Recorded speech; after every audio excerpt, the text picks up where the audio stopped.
as you give your attention to what is and what you are one and the same.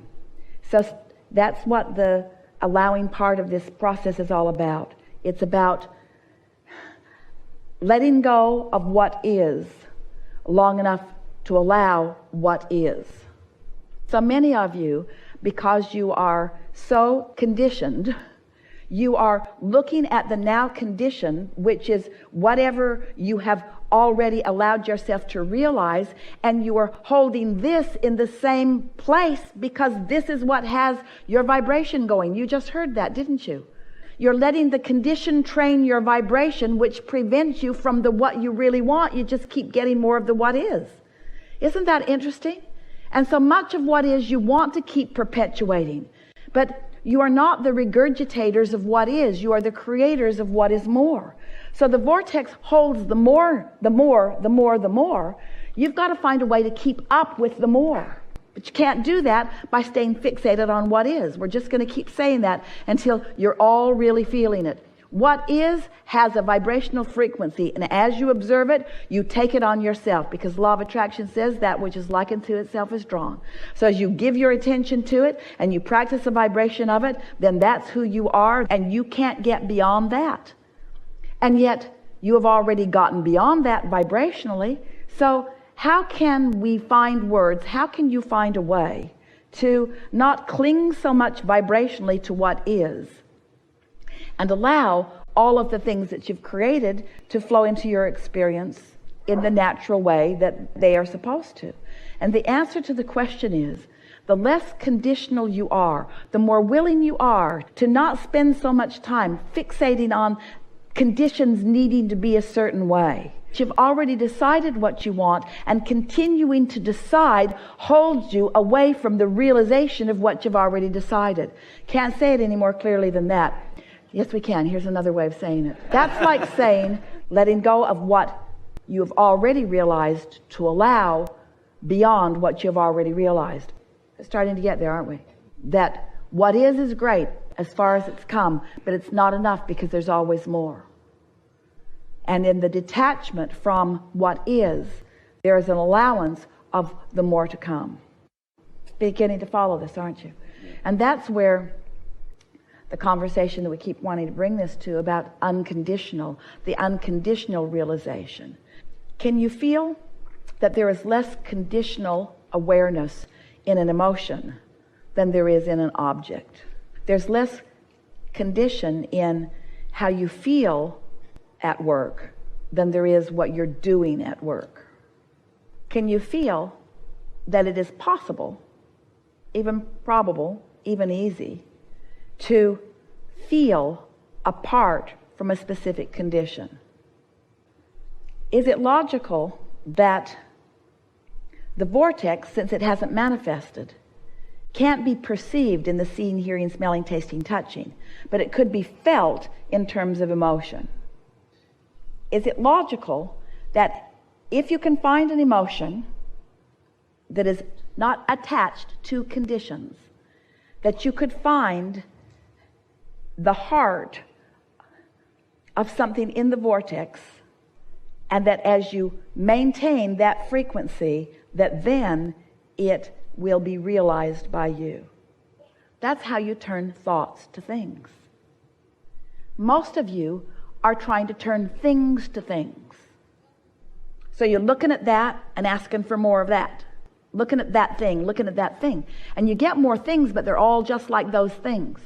But you don't want the same things. You want things that feel different. You want things that feel expansive. So how can you, while you're continuing to do the things that you have to do, in other words, this is how you get paid, this is how you earn your living, this is expectations that others have of you. In other words, you can't all of a sudden just detach yourself from all of that. But can you find a way that you could be doing those things and staying connected to those things and keeping those things in your experience, because some of those things you want to keep in your experience, at the same time that you're allowing more expansion and more? So from what we just said, what feels like the avenue to that? It's the emotion, the unconditional emotion. It's feeling good for the sake of feeling good. It's looking for the fun in what you're doing, not being attached to the thing that gives you the fun.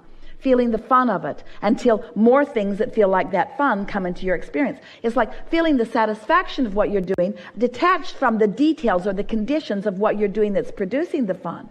But just focusing upon the feeling of the fun, or focusing upon the feeling of the satisfaction, or focusing upon the feeling of expansion. Those feelings that then cause you to be a vibrational match to beyond the conditions that you're currently experiencing, allowing the more. You're getting this, you're starting to get this, aren't you? Aren't you? Aren't you? Whether you're getting it or not, we're really enjoying this. We're really enjoying this conversation, because we've been talking to you in rudimentary fashion for quite a long time. You create your own reality. Well, that's just a fact, you do. But how do you do it? You do it by offering a vibration. Well, that's really uncomfortable to you, because how do you know that you're even offering a vibration? Well, you can tell you're offering a vibration because your inner being is offering a vibration, because your inner being is thinking about the same thing you're thinking about. So since your inner being is thinking about the same thing that you're thinking about, there is or could be a vibrational difference between the way your inner being is thinking about it and the way you're thinking about it. And that's what causes the emotions that you feel. So since, as you've been sifting your way through life and you've been putting all of these new intentions over here in your vortex, vibrationally, before you can realize the fullness of them, your inner being's been over there embracing them and living them and knowing them and holding the vibrational frequency of them, which is available to you when you find the emotion that your inner being is feeling. Did you hear that? So by finding the emotion that your inner being is feeling about where you stand now, you open the door to all that your inner being now is, which you have caused it to become. And then you receive the inspiration that causes you to realize it, and now you fully manifest it, which is when we all have the really big party. Because it is all about your manifesting of this evolution. That's what evolution is, but conscious evolution. There is nothing in all of the universe more delicious than conscious evolution.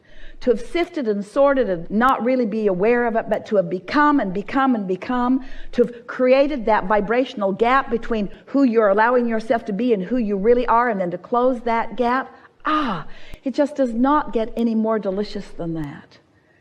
So what we're really saying to all of you is that you're supposed to have all of those things that you want, that your inner being is already the full recipient of all of them, and that when you find that way, and it's an individual thing, you just have to feel your way into it, it will begin manifesting. And then on some days, some extraordinary insights will flow into your mind, and you will feel blessed and worthy beyond description, because you now know something that you have not known, but now you are realizing it.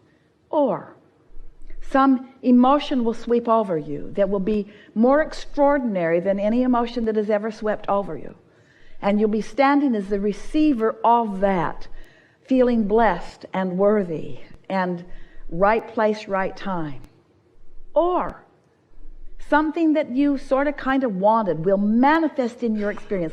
Something that is tangible, like a business or an enterprise or a person or a relationship. Something tangible and what you want to call real. Something that you can sink your teeth into it. And as you stand, after having experienced the amazing unfolding of it, the extraordinary process of it, the incredible momentum of it, and you stand as the full owner, receiver, beer, liver, haver of it.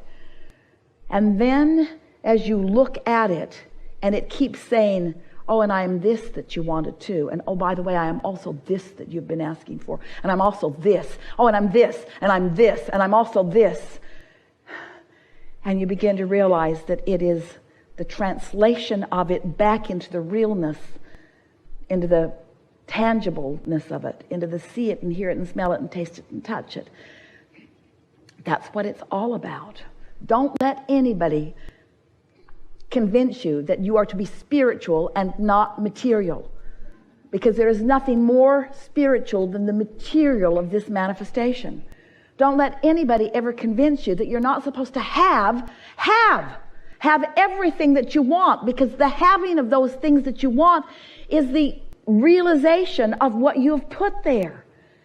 You're supposed to be the true receivers, the tangible receivers of all of this.